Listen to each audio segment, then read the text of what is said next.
Hi, good afternoon, everyone. Thank you so much for being here. Thank you. This is the Story Download. My name is Josie Trinidad. I'm the head of story on Wreck-It Ralph, or Ralph Breaks the Internet. And I started here at Disney about 14 years ago. I was a story apprentice, or basically a trainee. The first movie I worked on was The Princess and the Frog. I worked on a bunch of these other movies, and I was the co-head of story on Zootopia, along with the great Jim Reardon, and I am the head of story on Ralph Breaks the Internet. And hello everybody, I'm Jason Hand. I've been working at Disney Animation for 13 years, and I've wanted to work here my whole life since my dad took me to see a re-release of the original Jungle Book when I was a kid. So happy to be here. Hi, I'm Natalie Nourigat. I'm the newbie on this crew. I've been at Disney for about 3 years, and Ralph Breaks the Internet is my first movie. Oh. Thank you so much for being here. Today we're going to walk you through story. This crazy slide here basically shows where story falls along in the production process. We start very early on at the very beginning when maybe there's just a script or maybe some visual development and not much else. We work really closely with the directors, Phil and Rich, and we do these kind of loose, clear, but rough storyboard, comic-like panels. And these were done by Jason here. So this is what our job is. Basically, we help the directors visualize their films. Here's this picture of all of us who worked in story, maybe around 20 of us in total. We wrapped up in June or July there, and we took that picture. And now Jason will take us more in depth into the story process. Yeah, so we thought it'd be a fun way to sort of describe what we do here by doing a storyboard of our story process. So, you know, as you probably heard here at Disney Animation, all of our films start with the director's idea. They come from the directors. And all these ideas come from something maybe from their own personal lives, a truth about life or about people, or maybe they're adapting a book or folklore. It can come from almost anywhere. But this idea came when Rich and Phil finished up the first Wreck-It Ralph, and they thought it would be a really great idea if the internet was hooked up to Litwax, and Ralph and Vanellope, excuse me, got a chance to go onto the internet. And we all thought it was a really great idea because that's an amazing world we have yet to explore and to bring our characters to. And it would be a great way to meet a bunch of new characters and to take those characters who we love so much into a new journey. So they brought that idea. I mean, the first thing we always do on all our films is do a bunch of research, obviously. We have to become almost mini experts on whatever it is we're making our films about. So we did things like we took a trip to One Wilshire, which is a data center. It's like one of the most densely populated data centers in the whole world, but it's here in Los Angeles. So we got to go see how the internet actually works. We watched a lot of internet videos that we called research, but you know, we're having fun doing it while we're doing that. A lot. We basically just do tons and tons of research because it really helps us come up with ideas for what could possibly be in the film. And the filmmakers bring these ideas to the Disney Story Department. And the Story Department is a group of around 30 people, and it's people that are from younger to older, men and women from all across the world, actually, from many different countries, here in the States to just everywhere, because it's by design that this group is diverse, because we want our story department to be have as many viewpoints as we possibly can, because our films are made for a global audience. So it's good to have all those voices in the room. And at one time, as many as 4 productions could be storyboarding their films at a time, and the department is sort of split amongst them depending upon the needs of each of the productions. So Ralph Breaks the Internet was assigned their story team, and the story team, along with the heads of story, the writers, and the directors, help workshop the movie to craft its story. And we do that through discussions about character, theme, dialogue, structure, and entertainment. So we'll get into a room and we'll be talking about what this idea could be. And we usually have this, you know, broken down into a 3-act structure, as most films are done, and it maps out all the major beats of the film. And we do that, and the story starts to take shape through all those discussions, and we have more discussions, and new ideas are tried, and then maybe we'll do it again, and we'll try it again. Sorry about that. Until we all start to agree that the film is ready to go into screenwriting to the script. And that's Pam right there, one of the writers in the middle, and that's, I'm sorry, that's, yeah, Pam in the middle right there, and Ruth to the right-hand side is our production manager, and Phil is busy doing some internet research, it looks like. So this is just an example of what our process looks like as far as the breaking it down into the different acts. And it's on a whiteboard, you see, because we're constantly changing it, erasing it, redoing stuff. On the left-hand side there is some themes and overall general ideas of what our film was about. It's kind of our umbrella ideas. So the writers do what I'm calling their magic typing stuff, because I'm not a writer, but what they do is amazing. They take all those ideas we all talked about in a room and they put it all into a script that has all the great ups and downs of a story. It's amazing what they're able to do. So they produce a finished script right there, and then what we do is we have a first screening, which is a storyboarded version of that entire script.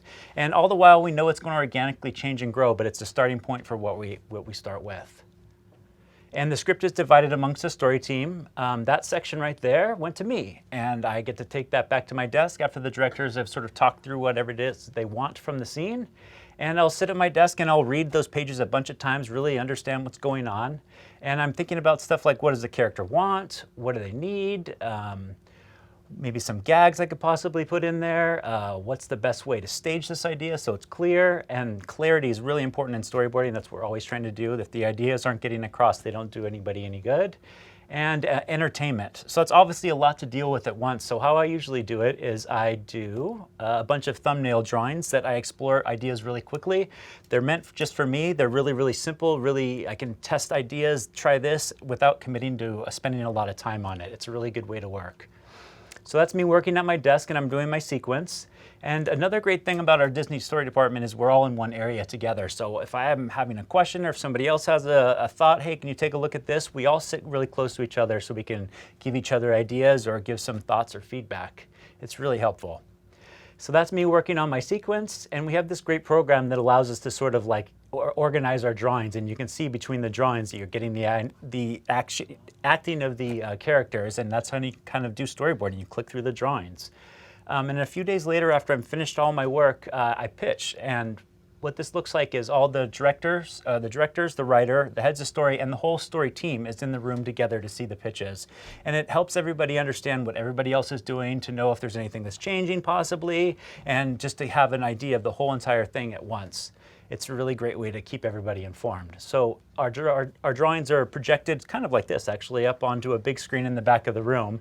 And the lights are turned off. And then we'll just go through and we'll pitch the scene, doing the dialogue from the script. Sometimes people are really good at doing voices. I'm not that person, but you kind of just try to get an idea of what the sense of the pacing of the scene is, and see if the jokes are working or if it's exciting, whatever the kind of scene it is. So this is Vanellope kind of coming over the hill, Ralph Caesar, and I'm gonna wreck it, kaboom, or whatever it happens to be.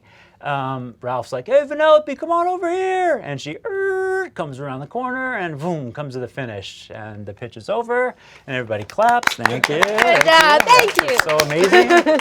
And I'm feeling really good. I'm like, that was really great. Awesome.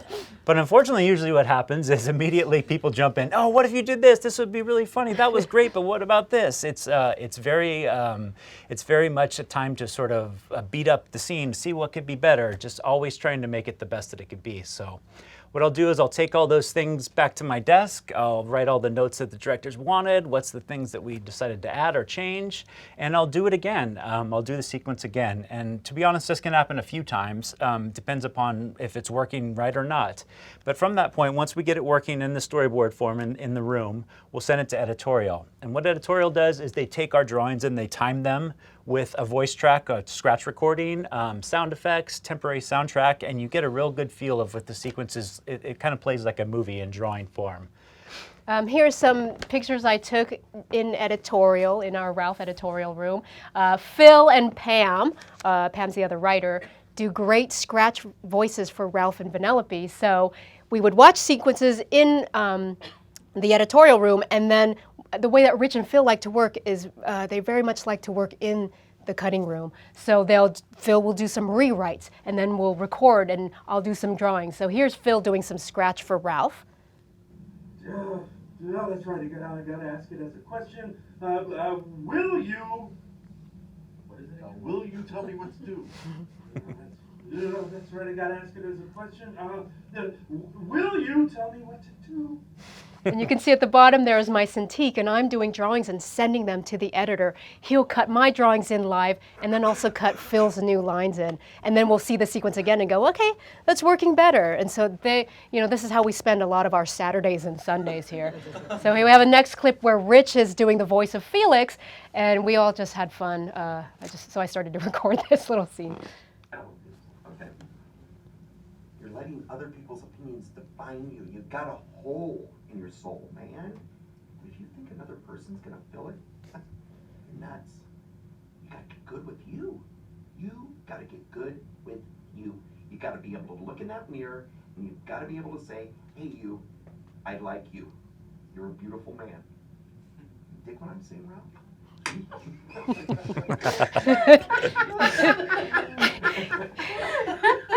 It's always a good sign when we get each other to laugh, and that's always a great indication that, okay, this might play in front of a big audience. And the crazy thing about those two sequences is they just got cut from the movie anyways. So. All right. Let's see. Okay, so we're getting close to having our first screening. Everything's almost done, and we get to the day where we have our first screening. And we'll all get together in the theater right down the way here, and we'll watch the movie in that storyboard form. And you can get a really good idea. After a couple of minutes, you get lost in if the story's working or not. It's a really, really great testing ground. So we're watching it all together, and it ends, and everybody claps. We're all trying to be supportive, like we said before. And we go up into a room where we have the Story Trust, which is a group of all the directors and heads of story or writers, anybody who can give us some great insight or feedback on what they just saw in our screening. And very similar to what I was describing in our pitches is we all sort of immediately jump in and start going, oh, that was so great, this part right here, but if you did this, it would make this part even better. It's very... It's attacking the film. It's not a personal attack on the filmmakers. It's like we're trying to make the best thing possible. So we're trying to get all the ideas out so that when we go and do another pass of this, we're ready to go. Yeah, like I said, we're always trying to find the best idea. And here's a little example of Ralph, and he comes up with a great idea. It looks shiny and bright. He's very happy with it. And unfortunately, we have to throw it away. Because if it's not working, throw it out and try something else. We can always put it back in if we need to, but we're always trying to make the best thing. So we'll repeat this process over many screenings. Some things will start to stick, and the sequence will go into production and go into layout and into animation, and other parts won't. And we'll keep working on the parts that aren't in story while the other departments are doing their stuff. So we keep going, keep testing out ideas, throwing out stuff as needed. Keep working on it until we all agree it's the best movie we can make. And that, in a very small, simple form, is our story process. That's it. Are you going to give notes now? I'm used to it. So we thought a great way to sort of show this is in a microcosm is a section of the film that was really hard to do. And Natalie's going to run through how that worked in reality. Thanks. Yeah, so we always knew in Ralph Breaks the Internet a big part of the plot was going to be the idea of Ralph and Vanellope going viral. And some of you are writers, and you may have gotten the assignment before to make something viral, right? Has that happened to you? Sounds easy, but it's not. It's not like a recipe. So we struggled with this idea for a long time. How could we plausibly make these characters go viral online? And today we're going to share something with you that we don't normally do, which is we're going to show you some actual ideas we tried that did not work. So please be kind and gentle to us. There's going to be some bad ideas ahead. It's all part of the process. So we went through many different ideas, but we're going to show you 3 today. So the first one is the idea of 2 kinds of people. And you might have heard of this before because it's a real meme from the real world. The idea is, are you this kind of person or that kind of person? It'll be like a split screen with ketchup and mustard. Are you a ketchup person or a mustard person? Do you like your sandwich with the crust or without the crust? Do you squeeze your toothpaste in the bottom or in the middle like a psychopath does? Which kind of person are you? So if we applied this to Ralph and Vanellope in this movie, maybe their friend Yes, who's this algorithm, this person who's totally at home on the internet and knows how things work, maybe she's following them around and filming their antics to help them. So they can go somewhere like Amazon and, you know, if they're looking at the same thing, it's like, are you a Ralph? Are you goofy? Do you like make a joke out of the situation? Or are you a Vanellope and you're kind of like the straight man, like, hey, look at this guy. Yes, can be filming that and hashtag it 2 kinds of people, upload it, and then they go viral, right? Totally convincing, super funny. Not so much. As we kept moving, we realized that for the plot we were starting to circle around, it would be better for us if Ralph was the one going viral, so we started pursuing that. And we started looking for things that might be a bit funnier. So this next idea is called the Meme Factory. And this is the idea that that same character, Yes, and her website, which turned out to be very useful for our purposes, building a story around. What if she knows something that we don't? What if she knows where all of the viral content that we see online is coming from? It's not all from human beings, right? There's like way too much for it to have been made by humans. It's actually mostly made in this top secret factory under her website where netizens are typing away, coming up with funny captions for images, making videos, being motion captured and turned into cats. So in this example, Ralph would be like her movie star. She would put him up on a stage and give him lines to run and then roll the camera. So Ralph is maybe giving a very serious report on global climate change when poof, he gets ice capped. Or he's at a construction site for some reason, like, why am I here? And then poof, poof, poof, poof, he gets pile driven into the ground. Poof, poof, poof, 6 feet blunder. Or he's playing Beethoven's Fifth. Da da da dum, da da da dum. Poof. Beethoven's Fist. And in this scenario, the internet users love it. They're laughing. They think it's so funny. They throw their hearts at Ralph's video, and he goes viral that way. And the Meme Factory was a bit better, but it made the internet feel like a very dark, cynical place. Everybody's laughing at Ralph's misery all the time, and it wasn't really a place we wanted to stay for a large part of our movie. So we started looking at a third idea, which is the meme generator. So in this idea, that same character, Yes, whose brain is this miracle algorithm, what if she can just generate 3 seemingly disparate words that when you put them together with Ralph, make something amazing, that she just knows like, oh, humans are gonna love this, just trust me, try this. So we actually have an animatic to show you, which is storyboards with scratch recording of the voice and scratch music, so you can see what this looks like in a screening. And here that is. Memes are math. The perfect ones have 3 seemingly random disparate elements crashing into one another like molecules. Put them together with Ralph in the middle. Genius and a half. Otter disco party? What's a... So, you know, this otter disco party plays out pretty poorly for Ralph. It all seems like fun and games, but he forgot that he had a ham sandwich in his back pocket. And the otters find that and turns into a brawl. Oh! It's biting me! It's still biting me! Otter failure. Or maybe Yes is like, okay, hipster, zombie, karaoke, go. And she puts Ralph in a car with a zombie, and they're singing Zombie by the Cranberries.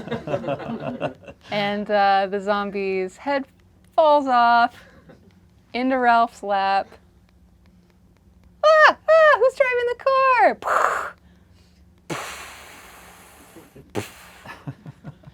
Karaoke. Or maybe... Thank you, very kind. Maybe it's a Liger wedding photobomb. Oh. Shedding Crasher. So we had a lot of fun with these. This is the last one I'm going to show you, and I won't give you the words so I won't spoil it.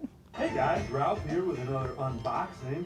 Looks like you got a Sugar Kitty 6-in-1 stationery set. You got a little heft to it, something wobbling around in there. Let's open it up and open sesame. And this one actually worked. The 3 words were unboxing angry bees. So Yeah. we had a great reaction. It actually worked. And so the guys, we always leave these viral videos for at the last minute, usually when we have about 3 days left before our screening.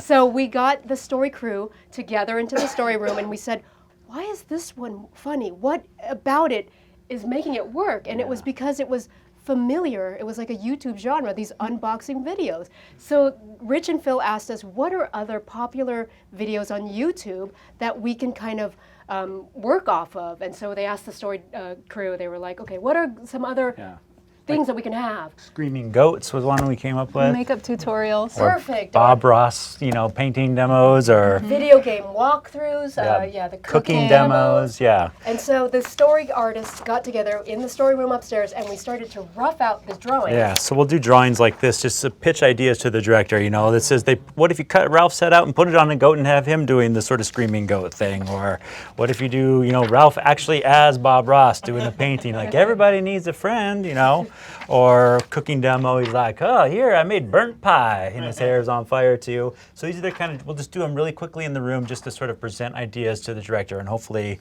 if they go for them, then we'll go and we'll board them fully out. So for our next screening, a lot of these ideas, the story artist quickly boarded it out. We sent it to Editorial, and it's what made it in the final movie. So we wanted to walk you through just one idea and show you how that evolved over the movie. And just to give you an idea of story by the numbers, we had about 15 story artists on our crew. We had 10 screenings, including an audience preview in Arizona. We storyboarded 45 sequences in the film. Actually, we have 45 sequences in the film right now. However, we storyboarded 153 total sequences. So over 100 of our sequences were cut from the final movie. We had 7,883 sequence versions boarded. So that's one of us going and doing your sequence over and over again, 7,000 plus times. And a whopping 283,839 storyboard drawings done for this movie. No small feat for us in a day of story. But thank you so much for being here. We hope you enjoyed it. Thanks for coming. Thanks.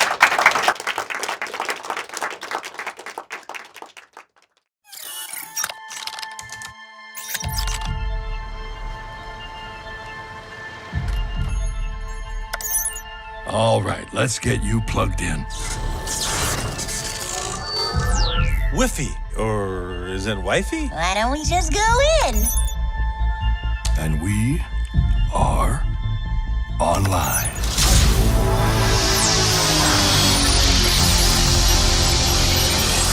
Whoa, cool.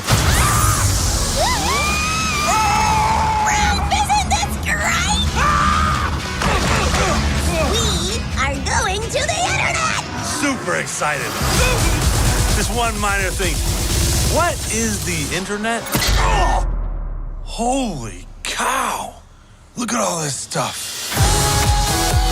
Congratulations, you're a winner! Really? These 10 child stars went to prison. Number 6 will amaze you. That sounds interesting. Ralph, come on! Redirecting to eBay. Ladies and gentlemen, the next item up, a black velvet painting of a sorrowful kitten.